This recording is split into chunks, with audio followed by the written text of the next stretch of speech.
Okay, you're just going to do a little recap of what you've kind of been working on with patterns and functions. Write a function for the table. So again, here's what you're going to do. You're going to start with g equals,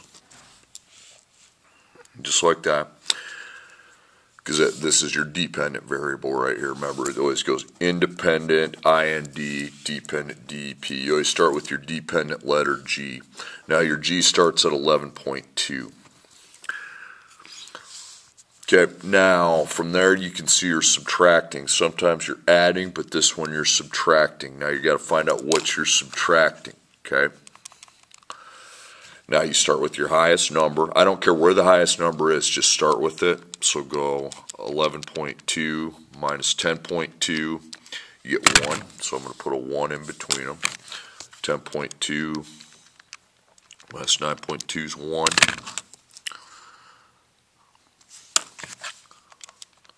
9.2 minus 8.2 is 1. Okay. Okay, so every time you're subtracting 1.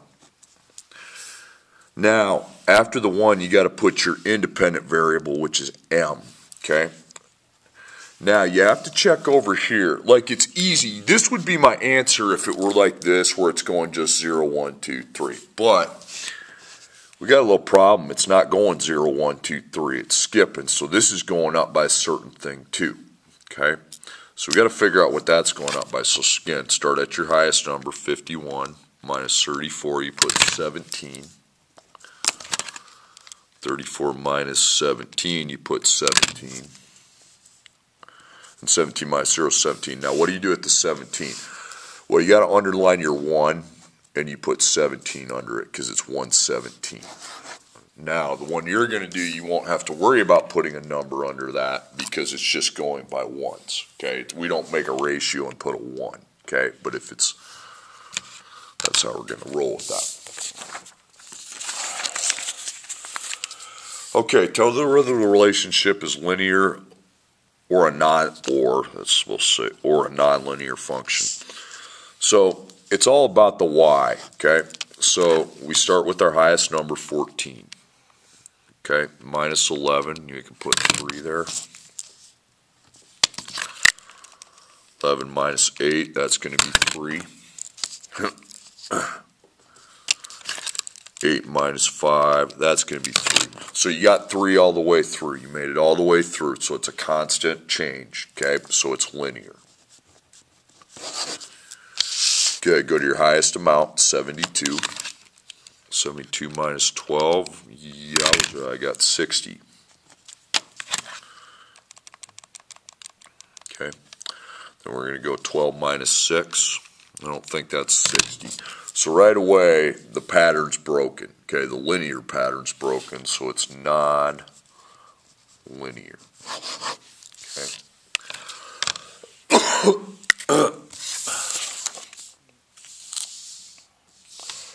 Okay, now number 4 is your domain range. I want to buy limited edition coins for $22 each. There's a limit of 8 coins for the customer. Find the domain range of the relationship. Is a function continuous or is it discrete? Okay.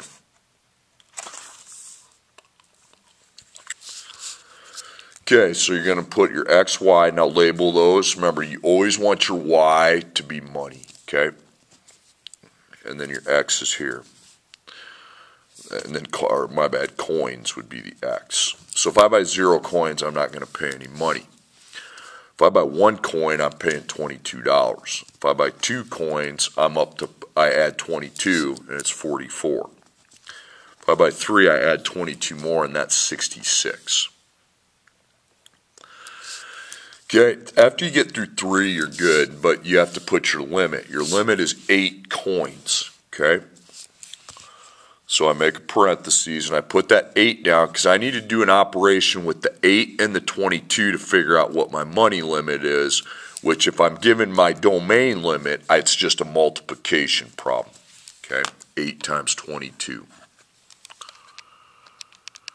So 176 would be how many coins I can use. Okay, so the domain goes from 0 to 8 and the range goes from 0 to 176. Now, continuous or discrete. Well, let's go between the 1 and the 2, okay? Let's put 1.5. Now, can you buy 1.5 coins? Yeah, I don't think that's possible, okay? So it's discrete because 1.5 doesn't make any sense. So the decimals are not included. Now go to your other packet, and I'm actually going to do the domain range problem with you because you might get a, first off, there's a graph. We're not going to mess with the graph, okay? So we have to find the domain and range, so domain equals, and the range equals, just make a parentheses with a dash, and then we got to decide if it's continuous or discrete. Okay, so here we go. Here's a table, X, Y. When buying gas, customers pay $3.12 per gallon of gas. I have $40. Identify the domain and range of the situation. Please tell if the function is continuous or if it's discrete. Well, again, Y has to be the money and X would be the gallons. Gallons is independent, Y is dependent. So if I buy 0 gallons, I'm not paying any money. If I buy 1 gallon, I'm paying $3.12. 2 gallons, I'm up to $6.24. 3 gallons, add another $3.12 to that. $9.36. Okay, and then you're good.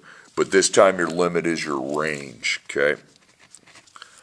Now, to get the domain limit that goes with it, I got to take that 40 and do an operation with the 312, but it's not going to be multiplying. It's going to be the opposite. It's going to be dividing. And when we divide, we're going to need a second one, okay? And we'll see why here in a second. That's when you divide, you'll need a second one. See, this one I multiplied right away because we're going to make a second one where we end up multiplying. So 40 divided by $3.12, that's 12 gallons. Don't round it up, okay, because you can't afford 13. You can only afford 12.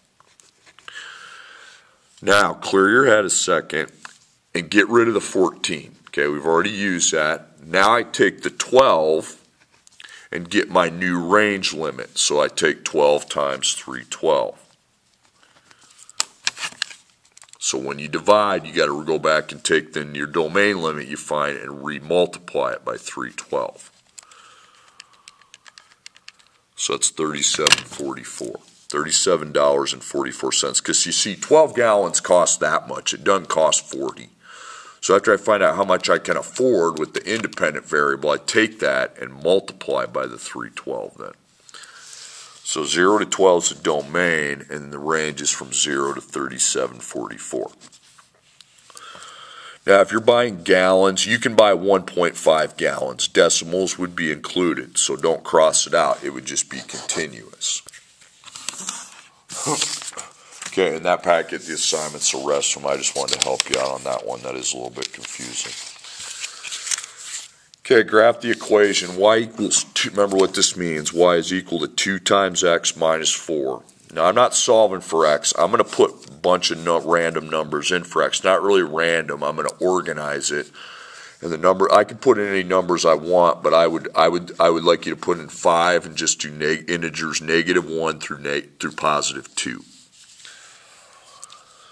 Okay, so I got the 2, and then I'm going to replace the x with substitute -2 where that x is at, and then minus 4.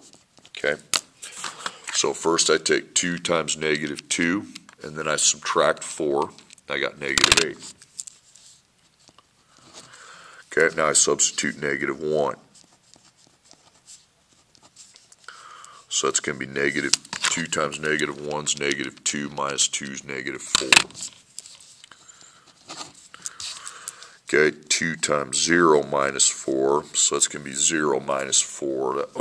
Wait a second, I screwed that up. Instead of minus 2, it's minus 4. My bad. That's -6. Okay, so it's 2 times 0 minus 4. That one would be -4. -8, -6, -4. 2 times 1 minus 4, well, 2 times 1 is 2, minus 4 is -2. 2 times 2 is 4, 4 minus 4 is 0.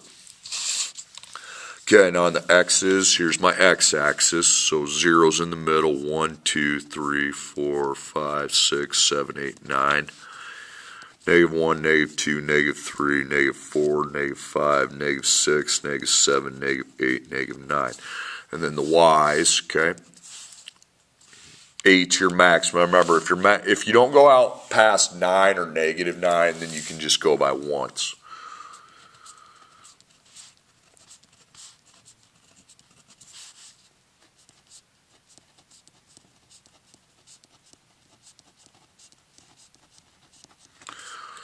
Okay, so -2, 8. So on the x, I go to -2, but I don't make a point because now I have to go to -8 on the y.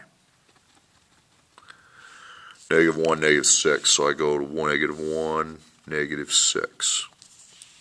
0, -4. You stay in the middle. You go down to -4. 1, -2. You go to 1, -2.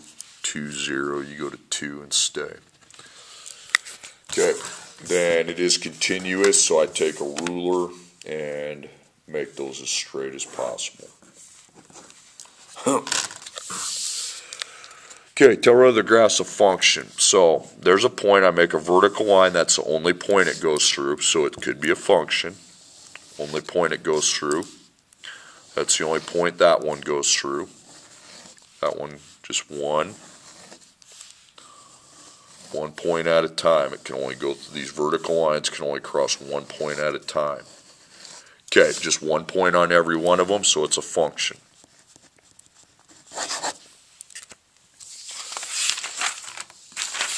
Okay, next one I have a bunch of discrete points, so one point at a time. Okay, could be, could be, could be, could be, could not be, because that one goes through 3 of them, so it's not a function.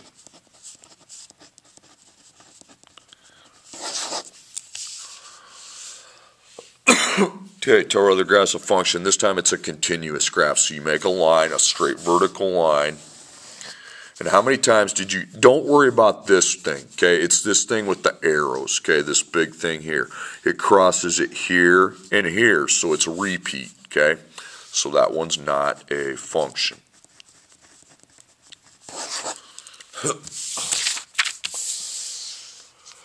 Okay, tell whether the relation represents a function. Here's what you have to do. You got to identify your domain and range, okay? So your domain are all the x's, okay?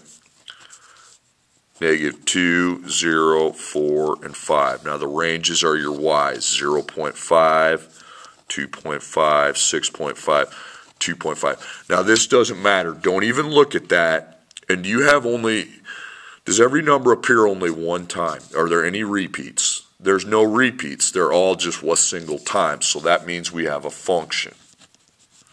I don't look at the range, okay? It's all about the domain.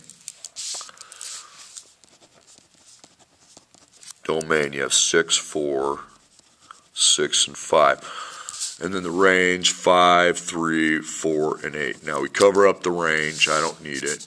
And I have a repeat number. I have 6 and 6. So that's not a function. Okay, then our last one, the volume remaining in a, remember that's the dependent variable. So that goes all by itself.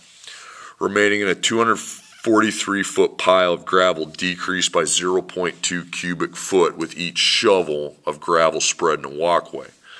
Write a function rule to represent the situation. So the volume starts at 243. Then it's a decrease operation, 0.2. And then we need to put an independent variable there, and that's for each shovel, so S. Okay.